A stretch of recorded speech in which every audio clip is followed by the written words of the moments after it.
Friends, आज हम बात कर रहे हैं ट्राइडेंट लिमिटेड की। ट्राइडेंट लिमिटेड के स्टॉक में आज हमें थोड़ी सी गिरावट देखने को मिली, लेकिन इस गिरावट के पीछे जो असली वजह है वो है बाजार में बड़ी गिरावट। आपको पता ही होगा, बाजार के क्लोजिंग समय में बहुत ही ज़बरदस्त गिरावट हुई और इस गिरावट की वजह से यहाँ पे ट्राइडेंट में भी हमें गिरावट देखने को मिली। लेकिन ट्राइडेंट लिमिटेड में बहुत ही शानदार खरीदारी का मौका आ चुका है। इसके पीछे बहुत सारी रीज़न है जिनको एक एक करके डिस्कस करेंगे और जानने की कोशिश करेंगे क्या इस मौके का हमें फ़ायदा उठाना चाहिए। बहुत ही कम प्राइस में मिल रहा है ट्राइडेंट लिमिटेड, और जिस तरह से ट्राइडेंट लिमिटेड को लेकर जो अपडेट निकल कर आ रही है उससे एक बात तो समझ में आ रही है कि वाकई में ये एक बड़ा मल्टीबैगर है। आने वाले समय में आपके निवेश को कई गुना बढ़ा सकता है, और जिस तरह से इसने पिछले दिनों लोगों को मालामाल किया है, फिर से वही संभावना बन सकती है। तो सारी संभावनाओं को तलाशेंगे इस वीडियो के माध्यम से और जानने की कोशिश करेंगे क्या ये वाकई में ऐसा ही मल्टीबैगर है जो पिछले दिनों जिसने लोगों को मालामाल किया था, क्या आगे भी कर सकता है, और क्या है इसकी एएसएम लिस्ट की स्थिति, और क्या वाकई में ट्राइडेंट लिमिटेड में मौका है निवेश का, और क्या बाजार में गिरावट की संभावना अभी भी बनी हुई है या फिर यहाँ से तेजी बन सकती है।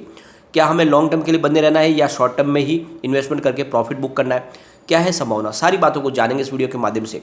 लेकिन फ्रेंड, उससे पहले अगर आप पहली बार हमारे चैनल पे आए तो चैनल को सब्सक्राइब कर दीजिए, एक बेल आइकन दबा दीजिए ताकि जब भी नया वीडियो बने पहला नोटिफिकेशन आपको मिले। वीडियो पसंद आए तो लाइक शेयर जरूर कीजिए। चलो फ्रेंड, वीडियो स्टार्ट करते हैं। मैं हूँ आपका दोस्त एसबी दवे और हमारे अपने चैनल ऑनलाइन कमाई में आपका बहुत बहुत स्वागत है। फ्रेंड्स, सबसे पहले कारोबार को डिस्कस कर लेते हैं। तो स्टॉक ओपन हुआ 55.10 पर, लो बना 53 रुपीज़ का, हाई है 55.50 का। सो शानदार तेजी बनी थी, लेकिन फिर गिरावट हुई 53.15 पर क्लोजिंग हुई, जहाँ पे 3.45% की गिरावट देखने को मिली।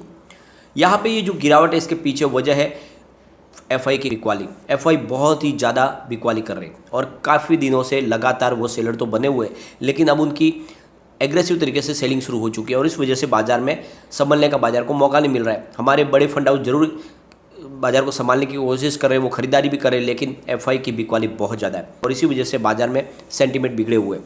आज भी बाजार ने अपने आप को संभालने की कोशिश की थी, लेकिन अंत में बाजार में गिरावट हुई। अब यहाँ पे अगर ट्राइडेंट लिमिटेड की बात करें तो इस स्टॉक ने लोगों को मालामाल कर दिया है पिछले 2 साल में। 30 अप्रैल 2020 को इसकी प्राइस मात्र 4.85 की थी, यानी 4 रुपये का स्टॉक फिलहाल 53 पर है और ये 70 तक जाके भी आया है। तो बहुत ही शानदार इसने रिटर्न दिया है और ये स्टॉक मैं आपको लगातार सजेस्ट कर रहा हूँ। जब इसकी प्राइस 5 से 6 रुपये के आसपास थी, मैंने लगातार आपको बोला कि इसमें खरीदारी करनी चाहिए आपको, और जिसने भी खरीदारी की है उनको बहुत ही शानदार रिटर्न मिला है। यानी बहुत कम समय में 5-6 रुपये का स्टॉक 70 तक जाके आए, बहुत ही ज़बरदस्त रिटर्न दिया। अब स्टॉक में फिर से वही माहौल बनने की संभावना शुरू हो चुकी है। यहाँ पे अगर आप देखोगे तो पिछले 1 साल के हिसाब से भी इसने बहुत ही शानदार रिटर्न दिया है। किसी ने अगर 1 साल पहले भी इसमें निवेश किया होगा तो उसको 14 रुपीज़ के आसपास मिल रहा था, यानी उस हिसाब से भी 292% का शानदार रिटर्न ऑलरेडी मिला है। तो काफ़ी अच्छा इसने रिटर्न दिया, लोगों को कभी भी मायूस नहीं किया है। अब बहुत समय से जो इसकी प्राइस है वो एक ही जगह पे, इस वजह से लोगों को लगता है कि क्या ट्राइडेंट में हमने इन्वेस्टमेंट करके गलती की है या हम क्या फंस गए, लेकिन ये बात बिल्कुल नहीं है। ट्राइडेंट लिमिटेड में हमेशा आपको एक समय के लिए ठहराव तो आता हुआ दिखाई देता है, फिर बड़ी तेज़ी बनती है। और फिलहाल सबसे बड़ी बात यह है कि आपको इस समय इन्वेस्टमेंट करके रखना है, क्योंकि यही मौका है, बहुत जल्द यहाँ पे बड़ी तेज़ी बनेगी।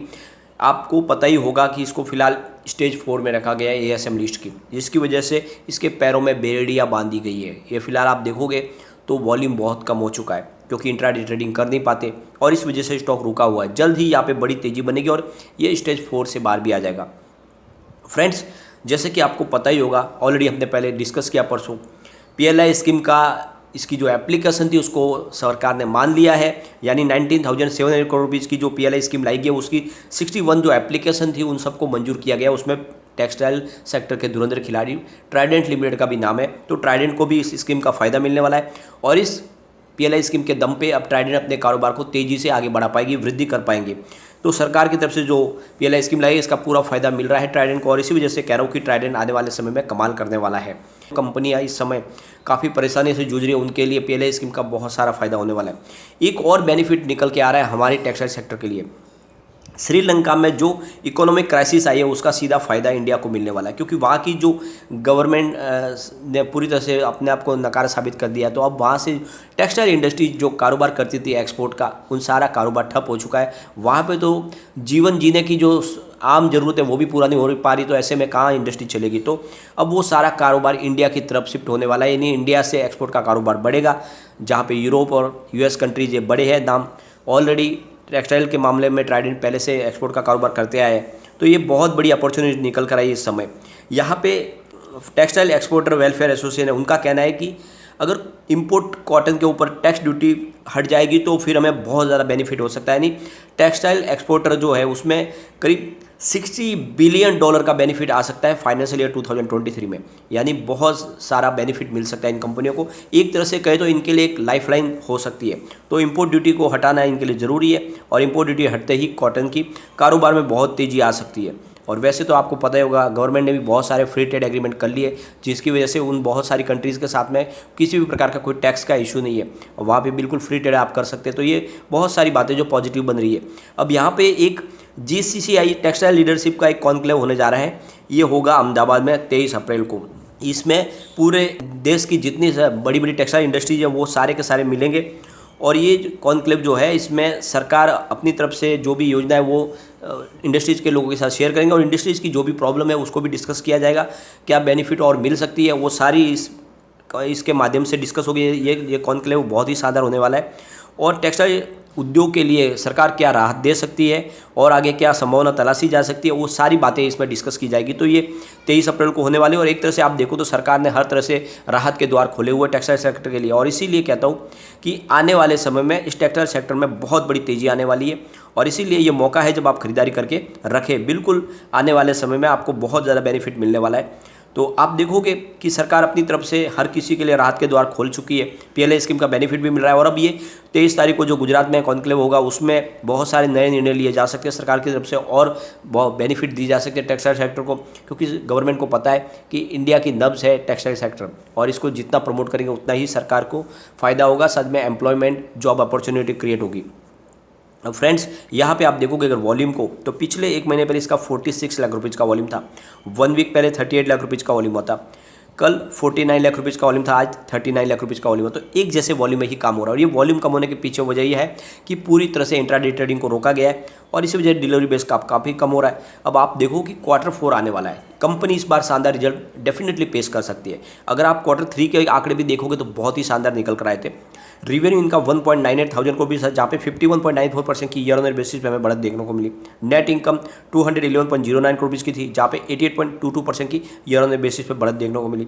डायलूटेड EPS 0.42 है, जहाँ पे 90.91% की ईयर ऑन ईयर बेसिस पे बढ़त देखने को मिली। नेट प्रॉफिट मार्जिन 10.66% की है, जहाँ पे 23.81% की ईयर ऑन ईयर बेसिस पे बढ़त देखने को मिली। तो बहुत ही शानदार आंकड़े पेश किए थे, हर आंकड़ा पॉजिटिव है। इस बार रिजल्ट और भी बेहतरीन हो सकता है, और आपको पता ही होगा कंपनी लगातार बहुत सारे अवार्ड जीतती है, और इसके पीछे वजह है इनका कारोबार करने का तरीका। आपको ये भी पता होगा कि कंपनी अपने प्लांट्स के लिए खुद बिजली का उत्पादन करते हैं ग्रीन एनर्जी के माध्यम से, जो उनका वेस्ट निकलता है उस वेस्ट से वो बिजली बनाते हैं, और इसीलिए कंपनी बहुत हटके है। सबसे बड़ी बात यह है कि 5R के ऊपर कंपनी काम करती है। जो भी वाटर भी वहाँ से उनके प्लांट से निकलता है उसको भी रीयूज़ करते हैं ट्रीटमेंट के माध्यम से, और जो भी वेस्ट है उसका भी इस्तेमाल करते हैं। तो इसलिए ये कंपनी यहाँ पे कहीं भी लॉस जाने की कोई संभावना नहीं है। यहाँ पे आप देखोगे तो कम्युनिटी सेंटिमेंट स्टॉक के साथ बना हुआ है। 83% बाई की कॉल है, 14% सेल की कॉल है, 3% होल्ड की कॉल है। तो बिल्कुल लोगों का रुझान बना हुआ है। एक बार इसके पिवोट लेवल को भी चेक कर लेते हैं। यहाँ से अगर स्टॉक स्लिप होता है तो 54.40 का फर्स्ट सपोर्ट है, ये सपोर्ट टूटा तो 53.75 की प्राइस में देखने को मिल सकती है, और स्टॉक नीचे गया तो फिर 52.70 तक जा सकता है। लेकिन अगर पॉजिटिव माहौल बना तो 56.10 का फर्स्ट रेजिस्टेंस है, इसको ब्रेक किया तो 57.15 की प्राइस देखने को मिलेगी। तीसरा जो इसका टारगेट निकल के आ रहा है वो है 57.80 का। तो बिल्कुल स्टॉक तेजी के साथ भागा तो 58 तक जा सकता है, गिरावट हुई तो 52 तक आ सकता है। लेकिन फिलहाल तो बाजार के सेंटीमेंट बिगड़े हुए, क्योंकि FI लगातार बिकवाली कर रहे हैं, क्रूड ऑयल की प्राइस बढ़ रही है, गोल्ड की प्राइस बढ़ रही है, तो बाजार के लिए सेंटीमेंट तो बिगड़े हुए हैं। तो जो भी शॉर्ट टर्म इन्वेस्टर है वो बिल्कुल बाजार से दूर हो जाए, इस समय इन्वेस्टमेंट बिल्कुल न करें, और अगर इन्वेस्टमेंट कर भी रहे तो स्टॉप लॉस लगा के चले, वरना बहुत ज़्यादा लॉस की संभावना बन सकती है। हर शेयर में गिरावट की संभावना बन रही है। लेकिन जो लॉन्ग टर्म इन्वेस्टर है उनके लिए मौका है, थोड़ा थोड़ा करके खरीदारी शुरू कर दे, एक साथ में खरीदारी न करें। अगर गिरावट भी होती है आप निचले लेवल से खरीदारी करके अपने एवरेज को नीचे ला सकते हैं, और अगर आप खरीदारी अभी नहीं करोगे और बाजार ऊपर चला गया तो फिर आप रह जाओगे। तो यही मौका है जब अच्छे स्टॉक में खरीदारी शुरू करें, और ट्राइडेंट उस पैमाने पर पूरा खरा उतरता है, इसमें आप निवेश करो। आने वाले 5 साल में हमारा जो टारगेट 500 का वो बिल्कुल आ सकता है, उससे पहले भी आ सकता है, क्योंकि ट्राइडेंट लिमिटेड वाकई हटके कंपनी है और सरकार की तरफ से बहुत सारा बेनिफिट मिलने वाला है। तो निवेश बनाए रखें। लेकिन फ्रेंड, कोई भी इन्वेस्टमेंट करने से पहले अपने फाइनेंशियल एडवाइजर से बात ले ले, या अपना खुद का रिसर्च करें, क्योंकि मैंने वीडियो आपके एजुकेशनल पर्पज के लिए ही बनाया। वीडियो पसंद आए तो लाइक शेयर जरूर कीजिए और चैनल को सब्सक्राइब कर दीजिए। Thank you friend.